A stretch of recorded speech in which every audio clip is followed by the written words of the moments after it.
Anne and Aluca stood side by side, calmly observing the room. She asked Aluca, "How long has he been away?" Aluca replied, "Not exceeding 2 hours." Seeing Anne's somewhat disappointed expression, Aluca decided to help her search for Moen's whereabouts. She lightly patted her chest and said confidently, "Master, don't worry. I have learned the tracking magic used by hunters to hunt prey before. I can make Mr. Moen's footprints visible under the night sky. He couldn't walk far. It's still possible to chase now. Master, please sit here for a while. I cast the spell now." Aluca turned around and immediately left the room. Aluca is willing to help her, which makes him feel very pleased. She turned around and looked in the direction where Aluca had left, thanking her. "Thank you for your help." At this moment, Aluca remembered that there was one more thing she hadn't told on. She looked at Anne and reminded her, "By the way, Master, this house is not mine. Please don't wander around, especially the rooms inside the house. It's better not to leave this room." And didn't feel very strange about what Aluca said. She answered Aluca, "I see. I'll wait for you here." After being instructed by Anne, Aluca closed the door of the room and left here. After the room quieted down, and walked over to the position where the bed was and gently sat on it.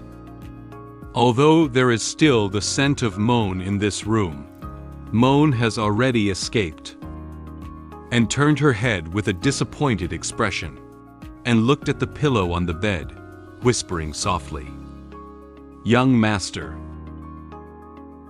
and reached out and gently touched the pillow that Moen had used. Then, she took off her shoes and lay down on the bed where Moen had slept. The moonlight outside the window also seemed to sense Anne's mood.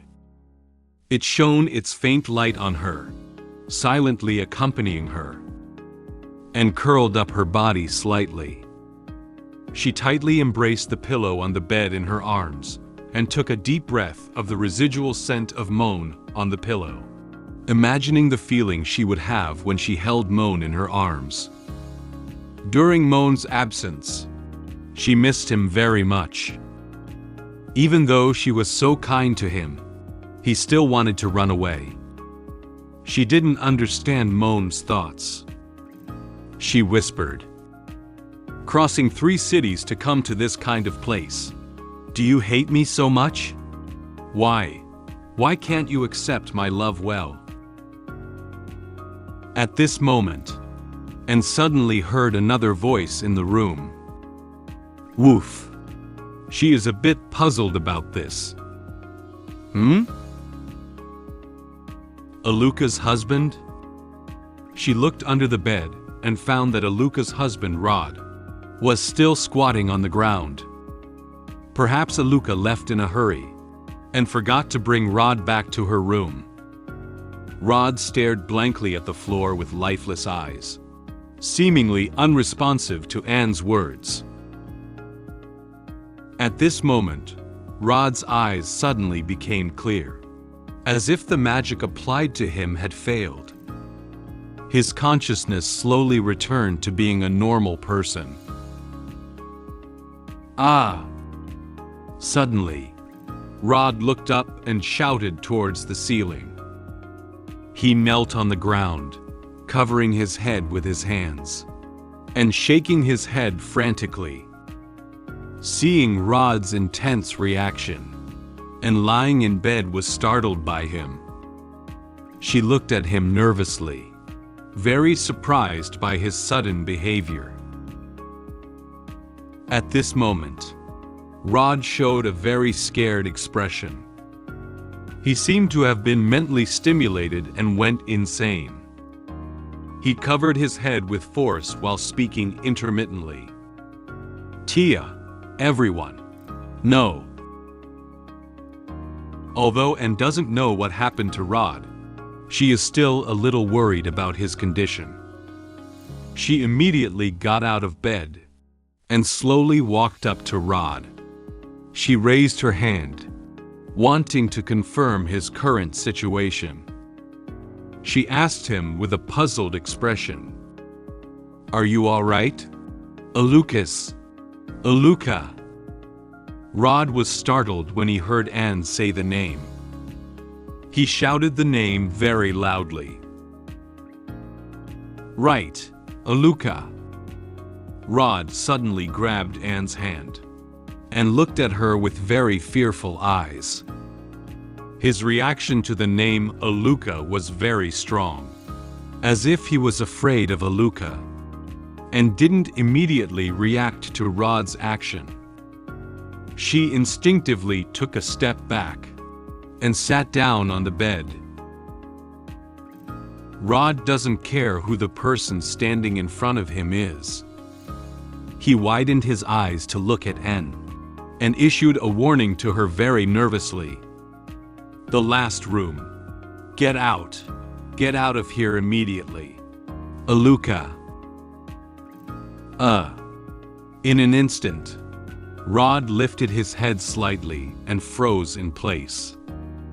He stopped speaking, as if he had been controlled by magic. His eyes returned to their previous hollow state. He quickly released Anne's hand and stared blankly at a certain part of the room. Then, Rod slowly put down his hand and lowered his head, not saying a word again.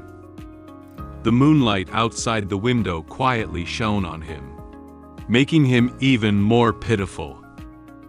Witnessing everything that happened to Rod, Anne silently stood up from the bed. She looked at Rod kneeling on the ground and couldn't say anything for a moment. According to what Rod had just said to her, Anne immediately realized that there was something really wrong with this house. She furrowed her brow slightly and looked at the door of the room with a serious expression. She whispered, "Aluca, the last door?" Taking advantage of Aluca's absence, Anne walked out of Moen's room and headed towards the last room of this corridor. The moonlight outside the window shone on the corridor, indicating the way to the last room for Anne. She looked carefully and found that the door of the last room looked no different from the other rooms. Is he referring to this? Anne walked to the front of the room and placed her hand on the door handle. When she wanted to enter the room, she found that the door couldn't be opened. It's locked. However, unlocking this skill is not difficult for Anne. She reached out her hand, cast her magic on the door lock, and uttered a spell. Unlocked. In no time, pink magical energy surrounded the entire door handle. The door lock of the room made a gentle sound, and then the door was opened. Anne opened the door of the last room. Just then, a strange smell drifted out from the crack in the door, and felt that this room gave her chills. After entering the room, Anne was shocked by the scene inside. She opened her eyes wide, unable to believe that what was in front of her was real. The room is filled with many people.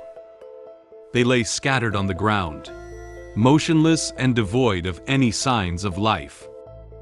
It is obvious that they have been dead for a long time. The floor and walls of the room were covered in bloodstains, and the room emitted an overpowering stench of decay and bloody smell. In the center of the room, a woman was stripped naked and tied to a cross, as if she had suffered a very brutal treatment. Looking at the people lying on the ground, Anne immediately knew where they came from. These are the villagers in the town. When Anne came to this village, she noticed that it was unusually quiet. No one walked out of the house, and there was no trace of anyone at home. And felt that what was happening here was much more serious than she had imagined. And frowned slightly and whispered, "Aluca." Ah, this place was discovered by Master. At this moment, Anne heard a familiar voice coming from behind her. She didn't have to turn around to know that the voice was from Aluca. Aluca lowered her head, holding a chopper in her hand, and walked towards Anne. She said to Anne in a calm tone, "But it's okay. Master and I are the same type of person. You will understand me, right?" Suddenly, Aluca looked up at Anne and gave her an evil smile. Her eyes had turned blood red, as if she had transformed into another person. She said a strange sentence to Anne in two different voices. "I love you."